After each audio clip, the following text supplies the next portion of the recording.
Hey guys, welcome to I think our last video on ancient Greece.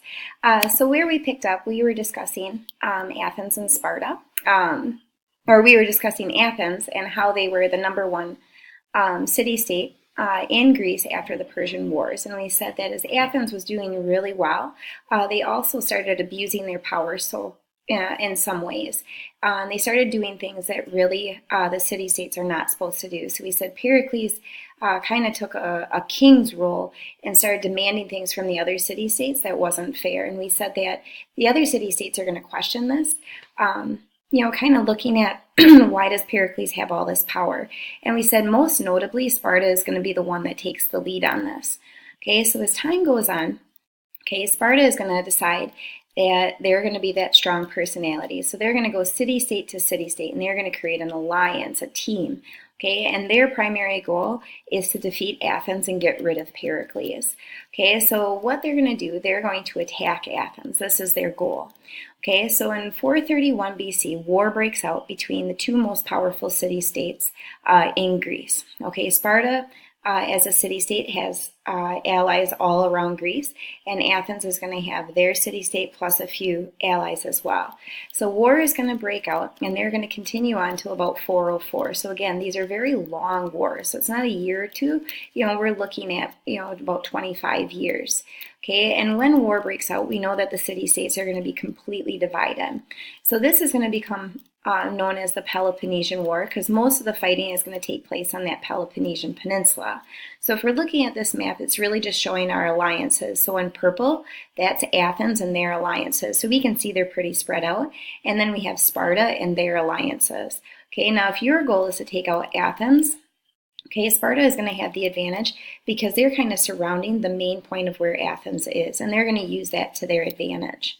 Okay, so if we look at Athens versus Sparta, Pericles knows that they're going to be surrounded. So Pericles, during the first winter of this war, is going to start speaking to his troops, and he makes a really famous speech known as the funeral oration, right? And during this speech, what he's going to do is focus on democracy. So he's going to stand up in front of his troops, and he's going to tell them, I know our chances are slim. I know that we probably won't survive, but we have to fight. And the reason that we have to fight is because Athens is so great, and we're great because all of us as citizens have so many freedoms, and those other city-states don't. If we fall, we're going to fall back in time where we have that one person controlling the group of people. Democracy is what makes Athens wonderful, and that's what we have to fight for. Okay, so he's going to really focus on this democracy stance, that's why we stand up and we fight for it. This is pretty much emphasized in most wars that we fight today. We go and help other nations to fight for democracy. If we look at wars throughout history, World War I, World War II, the Vietnam War, Korea, we're fighting for democracy, the right for people to have a voice. So as the war started, Sparta and the allies are going to surround Athens, as we knew that they would. Okay, and they knew that they could defeat them in open battle because Athens doesn't have a strong military. Okay, Pericles is aware of this too. So what he decided to do was take all the people of Athens and bring them into, remember we have the Acropolis and all those things that are protected. He's going to bring them all within those walls. So the whole place of Athens is going to be in between these walls, and the walls will have one outlet which goes to the water.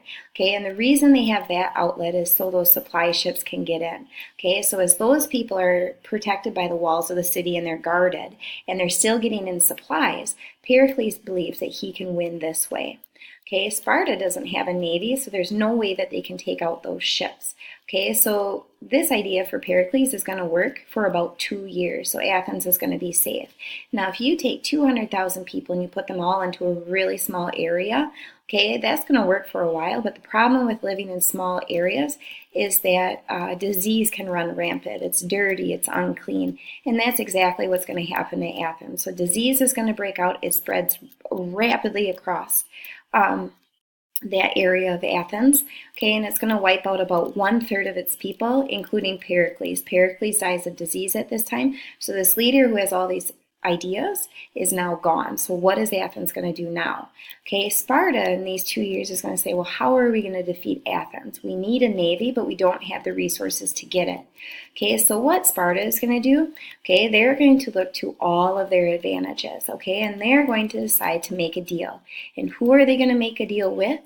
Their enemies in the east, okay, the Persians. Okay, remember the Persians at this time are now ruled by Alexander the Great.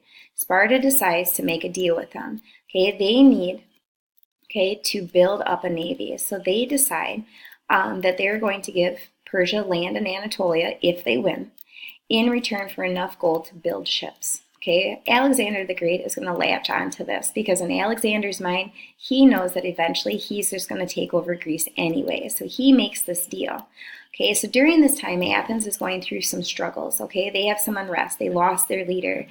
During this time, people living in this tiny area, they're going to be like, what are we doing? This is not a life. Okay, so the democracy was overthrown and they didn't have a stable government. Okay, Sparta's new navy is going to destroy the Athenian ships. So now Athens is no longer able to get supplies. And remember, if your supplies are cut off, there is no way that you're going to survive because you have no food, no weapons, no new troops, and so forth. Okay, so Sparta puts up a blockade to prevent these ships from getting in, and it was only a matter of time, and Athens was going to have to surrender. So it took about a year, and Athens was going to have a downfall. So the whole Athenian city-state is going to collapse, and Sparta is going to emerge as this new leader. Okay, so if we look at the Peloponnesian War, it's a disaster for the city-states. They're fighting each other, okay, which means the only people who are dying are Greeks.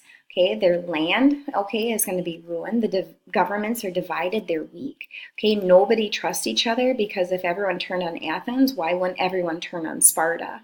Okay, so we have a lot of death disparity, okay, in these areas. Okay, so a lot of people during this time are going to leave Greece, and actually they went to Alexander's kingdom, which was doing really well at this time. So in this time, Sparta is going to become the new leader. The problem with Sparta is that they're going to do the exact same thing that Athens did. So they didn't emerge and say, well, we're going to treat everyone fair. They're going to emerge and say, we're the new leader. We're going to demand all the same things that Athens did. So what's going to happen to Sparta? The same thing that Athens had. All right, so it's just going to lead to more conflict and more war. Those other city-states are going to unite together to defeat Sparta. So over time, Sparta is overthrown and an area called Thebes is going to take over. They do the same thing. So again, history is not playing a part here. They're not looking back and saying, well, these things failed. We should try something different. Okay, they're going to just repeat the mistakes of the past and more conflict is going to start. Now, at this time, since Greece is so divided and the city-states are all fighting each other, again, nobody's looking outside their borders. Okay, so as they're all consumed with fighting inside of Greece, okay, other nations are going to say, well, here's our opportunity. We can get land and we're going to get it easily. And the person that's going to do it is the same person that took over Persia, and it's going to be Alexander the Great. So Macedonia, we can see it on the map there on the bottom, is that purple area. Alexander the Great is going to be our leader, and he's going to say, let's do this. Greece is going to fall very quickly. So Macedonia is going to come in and they're going to conquer Greece. And for a period of time, the idea of Greece is not there. And that really wraps up our ancient Greece unit on how Greece rose and fell. And we're going to continue on in the next unit talking about the culture of Greece. So see you in the next unit.